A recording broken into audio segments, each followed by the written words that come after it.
Hey, what's up guys? Welcome back to my channel. I have my 2017 Ford Expedition here. I managed to find the cheapest one in America, got a smoking deal on it. It's a great car, couple little issues with it. One of them being the seat heaters and coolers didn't work.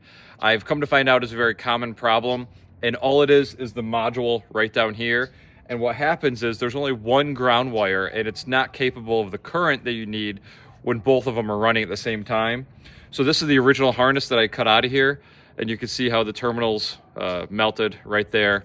So I ordered a new terminal and it comes with wires already connected and everything. The part number is WPT928. I got this on Amazon. I'll have a link for it in the description below. But it's already installed. It's right here. It comes with heat shrink butt connectors right here. So it's all installed. It's all working.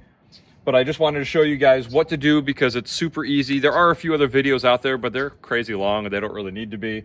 I'll have instructions in the description below, but have some extra ground wire because with this new harness, there are two... Cody's there? Yeah. With this harness, there are two ground wires, so it gives you a little bit more current capability. This is Adeline, she's helping me. And with that other ground wire, you want to ground that to the chassis of the vehicle. So I grounded mine just to the seat bolt that's right up front here.